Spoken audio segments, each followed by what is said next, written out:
99 TV news ఇక details చూస్తే హైదరాబాద్ నగరంలోని పలు ప్రాంతాల్లో భారీ వర్షం కురిసింది. ఉప్పల్, ఎల్బీనగర్, హయత్ నగర్, వనస్థలిపురం, ఖైరతాబాద్, పంజాగుట్ట, సికింద్రాబాద్, మాదాపూర్, గచ్చిబౌలి, షేర్లింగంపల్లి, అబ్దుల్లాపూర్ మెట్, జూబ్లీ హిల్స్లోని పలు ఏరియాల్లో భారీ వర్షం కురిసింది. ఉదయం నుంచి ఎడతెరిపి లేకుండా వర్షం కురియడంతో పలు ప్రాంతాల్లో వర్షపు నీరు నిలిచిపోయి దారులు జలమయమయ్యాయి.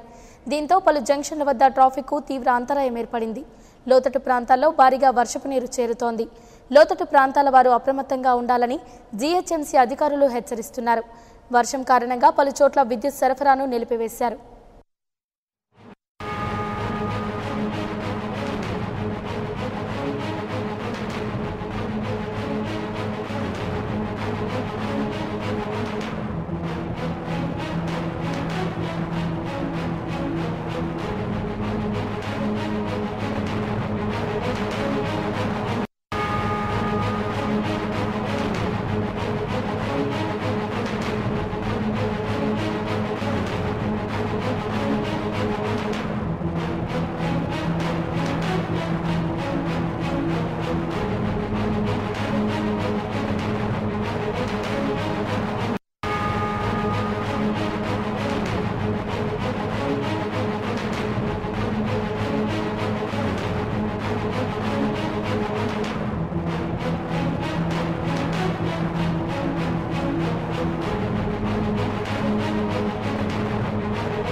ఇక భారీ వర్షాలకు సంబంధించి మరింత సమాచారం మా ప్రతినిధి ఆశలత అందిస్తారు. ఆశలత, చెప్పండి. నైరుతి ఋతుపవనాలు రాష్ట్రంలో ప్రవేశించాయని చెప్పవచ్చు. నిన్న రాయలసీమ జిల్లాలతో పాటు దక్షిణ కోస్తా జిల్లాలను కూడా ప్రవేశించినట్టుగా విశాఖ వాతావరణ కేంద్రం తెలియజేస్తోంది. వీటి కదలికలను బట్టి చూస్తుంటే మరో 4-5 రోజుల్లో ఇవి రాష్ట్రం మొత్తం విస్తరించే అవకాశం అని కూడా స్పష్టం చేస్తుంది. ముఖ్యంగా దీనికి తోడు పశ్చిమ దిశగా నైరుతి వైపుగా వచ్చే గాలుల తీవ్రత పెరగడం, రాష్ట్రంలో ఒక మోస్తరు నుంచి భారీ వర్షాలు నమోదు అవడంతో వాతావరణ శాఖ ప్రమాణాలను బట్టి ఋతుపవనాలు వచ్చినట్టుగా నిన్నటికే ఋతుపవనాలు వచ్చినట్టుగా అధికారులు నిర్ణయానికి వచ్చారు. మొన్న ఉదయం నుంచి నిన్న ఉదయం వరకు రాష్ట్రంలో పలు చోట్ల ఒక మోస్తరు నుంచి భారీ వర్షాలు కూడా నమోదయ్యాయి. ముఖ్యంగా రాగల 5 రోజుల్లో రాయలసీమ కోస్తా జిల్లాల్లో కూడా భారీ వర్షాలు పడే అవకాశం ఉందని వాతావరణ శాఖ తెలియజేస్తుంది. మరోవైపు దీనికి తోడుగా ఒరిస్సా, కోస్తాంధ్ర మీదుగా తమిళనాడు వరకు అల్పపీడన ద్రోణి కూడా కొనసాగుతోంది.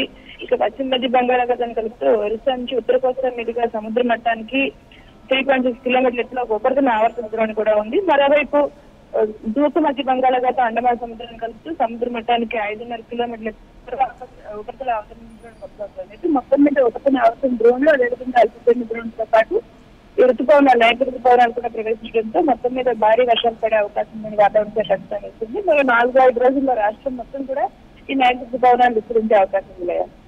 Thank you Ashalatha.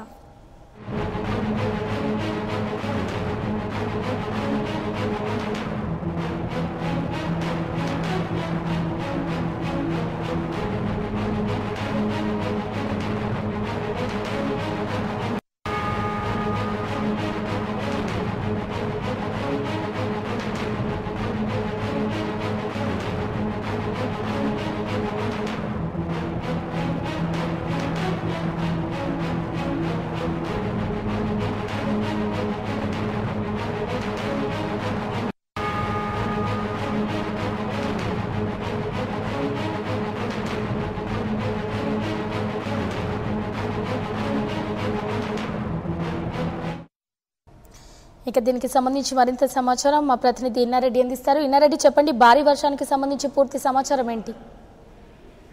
లయ రెండు తెలుగు రాష్ట్రాల్లో నైరుతి రుతుపవనాలు ప్రవేశించాయి. దీనికి సంబంధించి రానున్న 3-4 రోజుల్లో కూడా ఒక మోస్తరు నుంచి భారీ వర్షాలు పడతాయని చెప్పిన హైదరాబాద్ వాతావరణ శాఖ ప్రకటించింది. ఈ నేపథ్యంలోనే గత అర్ధరాత్రి నుంచి కురిసిన వర్షాల నేపథ్యంలో హైదరాబాద్ లో పలు ప్రాంతాలు జలమయమని చెప్పుకోవచ్చు. అయితే జలమయమైన నేపథ్యంలో ఎప్పుడైనా చిన్న వర్షానికే జలమయం అవుతున్న రోడ్ల గురించి జిహెచ్ఎంసీ అధికారులు ముందస్తుగా జాగ్రత్తలు తీసుకోకపోవడం అనేది ఇప్పుడు లోతట్టు ప్రాంతాన్ని కూడా జలమయం కావడం, తర్వాత ప్రజలు అక్కడ ఇబ్బందులు గురవడం అనేది చాలా స్పష్టంగా కనిపిస్తుంది. అలాగనే కొన్ని ప్రాంతాల్లో వర్షానికి తర్వాత ఈదురుగాలులకు పడిపోయిన చెట్లు వల్ల ట్రాఫిక్ జామ్ అయిపోయిన తర్వాత ప్రజలు ఇబ్బంది పడుతున్న పరిస్థితి. మొత్తం మీద ఈ వర్షానికి భారీ ఎత్తున కురిసిన వర్షంలో అక్కడక్కడ ట్రాఫిక్ జామ్ ఏర్పడిన తర్వాత లోతట్టు ప్రాంతాల్లో ఉన్న ఇళ్లలోకి నీళ్లు చేరి చాలా ఇబ్బందులు పడుతున్న పరిస్థితి. ఏదైనప్పటికీ జిహెచ్ఎంసీ అధికారులు ఇప్పుడు వర్షం లేదు కాబట్టి వెంటనే స్పందించి ఎక్కడైతే